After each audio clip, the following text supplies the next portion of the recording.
Well, Scott, like the chill, the freeze are in the U.S. junior hockey system. Now, that system is made up of 3 different tiers, the top tier being Tier 1, and that includes the United States Hockey League with teams like the Green Bay Gamblers and the Madison Capitals. The only time the league can practice in Nebraska is during the summer months here at Woods Park. This 10-meter platform is one of only 2 in the entire state. On the floor, it's hard to tell the Baldwin twins apart, but one way you can tell is by what hand they dribble with. Brittany dribbles with her left. No, wait, this is Brooke. She dribbles with her right, and Brittany over here, she dribbles with her left. See, it's hard for me to even tell. It was a sight to see here at Soldier Field as Aaron Rodgers ran off the field and into the tunnel. There he was greeted by general manager Ted Thompson, and the two embraced in a lengthy hug.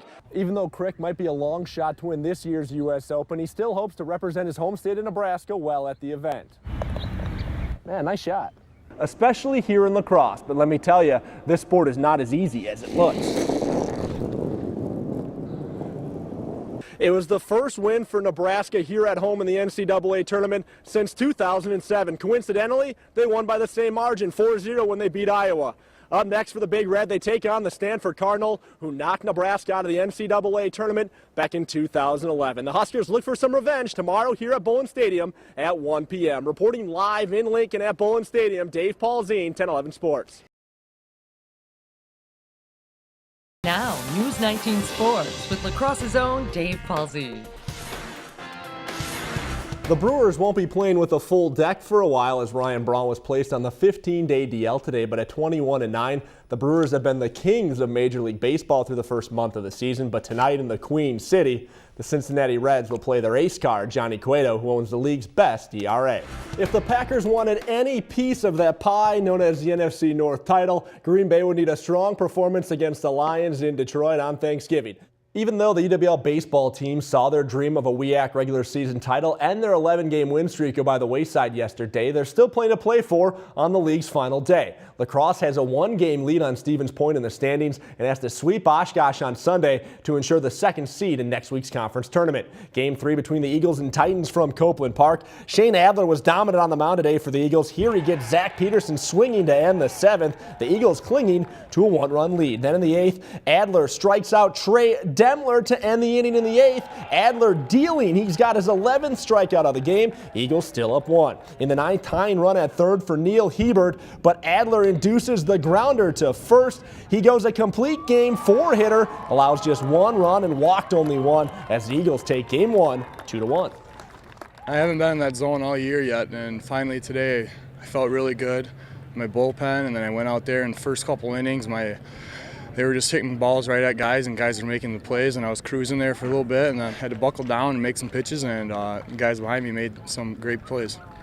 In the back end of the doubleheader, the Eagles get a 13-5 win to take the series 3-1. Taylor Colway and Bryce Barnes each drove in 3 runs as the Eagles lock up 2nd place in the WEAC. Viterbo is headed to the MCC title game after knocking off AIB College 8-2. The V-Hawks get a day off before Tuesday's championship series. Brewers haven't lost a series on the road all year, trying to keep that streak alive against the Reds. 2-1 in the 4th when Chris Davis drives one to right center, and that one's not coming back. A solo shot for Davis, his 4th of the year, and the Brewers are up 3-1.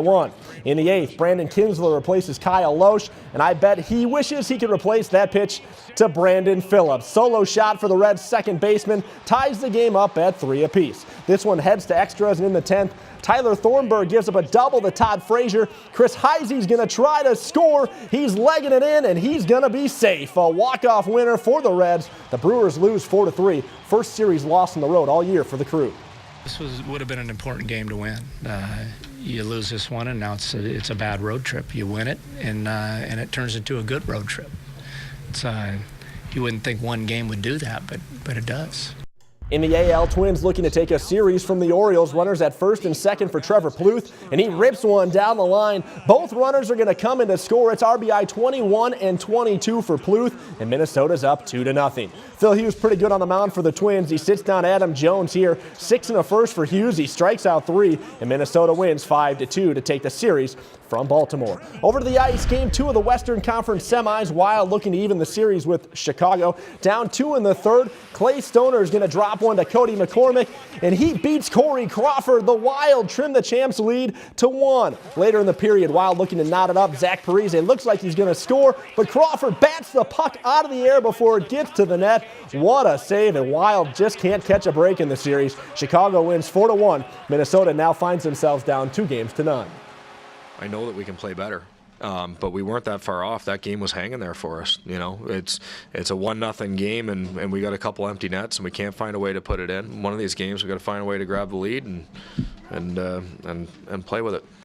The Wild will look to get things back on track in Game 3 on Tuesday. Stay with us. We'll be right back. On the football field, 11-year-old Nathaniel Powell is pretty good at making tackles. My favorite part about playing football is you get to run plays and you get to score and people get to cheer for you while you're making a play. But on June 30th of this year, Nathaniel was forced to tackle something other than quarterbacks. We were in the living room at my grandparents' house, and my mom and my Aunt Nikki, they saw a lump in my throat, like kind of right here. So my mom took me into the emergency room, and everything kind of started from there. Over the next month, Nathaniel underwent multiple tests before having a biopsy on July 30th. I was scared. I felt confident that it wasn't going to be anything. The possibilities were so low. I mean, I think it was in the single digits of % that it was cancer. On the following day, which was also his 11th birthday, Nathaniel was diagnosed with stage 3 thyroid cancer. It was one of the 2 times I cried through the whole process, so that was the hardest hit. Did you ever at all think, why me at 11 years old? Yes, I did. Nathaniel spent most of the month of August in a hospital room. While their kids were going to the pool and playing ball, Nathaniel was undergoing intense radiation treatments, 2 successful surgeries to remove the tumor in both his left and right thyroid. People every year can die from cancer, and that was just so worry to me, and the fact that I wouldn't be able to play football, and it kind of took away my summer. He was most saddened not being able to play football. At 11 years old, that was his biggest concern when he felt assured he wasn't going to die from cancer. Football became his biggest worry. After beating cancer, Nathaniel had only one wish: to see his dad coach his team. I asked him, and his immediate answer was if he could play the last play of the last game, that he wanted me on the sideline. And I told him I would do that. He's coached me since 3rd grade. We play football all the time, even when there's not practice or games. So I told him that I wanted him to be there even if I wasn't playing. On September 28th, roughly 3 months from his initial trip to the ER, Nathaniel suited up for his Boys and Girls Club football team. It was crazy because I didn't know that I would be able to play football so soon. I love being on the field and playing football. I knew what he wanted, and to see him get that sooner than expected, that's as big of a smile as you're going to get from him. With a clean bill of health, Nathaniel is ready to tackle any challenge life throws his way. Reporting in La Crosse, Dave Polzin, News 19. When it comes to scoring goals, no player in the history of Wisconsin girls hockey has done it more prolifically or proficiently than Onalaska's Teresa Knudsen, who's lit the lamp more times than any other girl in the history of the state.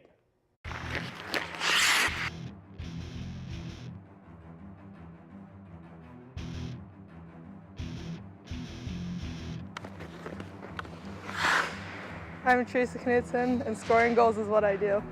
Now the puck comes in, loose out front, and a goal, Teresa Knudsen! One-on-one up the slot, goes to the backhand, shoots and scores! You're never going to beat Teresa Knudsen if you allow her to split the defense like she just did. See the defense, skate in on goal, cross over to the right, deke back to the left, blast the shot, light the lamp.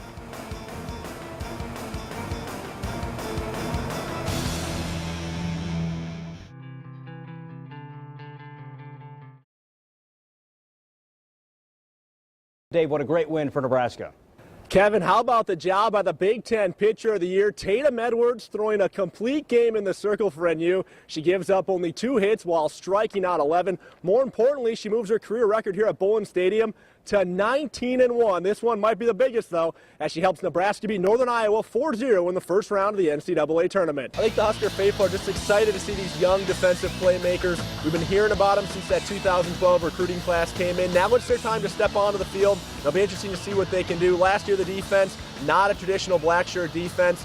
Hopefully this year in 2013, they can get more up to that level. And of course, we got Dave over here. Looks like he can't even wait to get home to start enjoying some of these. Well, it's Thanksgiving, so I thought I'd pass out some treats for you guys. I saw you guys eyeing up my pumpkin pie during sports, so I had to cut it up and get it all for you guys already. You know, maybe a lot of the great atmosphere was due to the fact that there was a lot of great games and a lot of great performances. I mean, you look at Lincoln East, they knocked off Creighton Prep, the only team to do that in the state tournament. Prep won, you know, the whole thing, and then you look back to Daniel Adu throwing that no-hitter, you know, to help Lincoln Pius. Just a lot of great performances in that state baseball tournament. As it's not only the final time the Huskers will take the floor at the Coliseum, but it's also the same spot where they were knocked out of the tournament last year against Kansas State in the second round. The Huskers hope to avoid that fate tonight and close out the Coliseum in style. First serve is at 7 o'clock, following the Huskers in the NCAA volleyball tournament. Dave Polzin, 1011 Sports.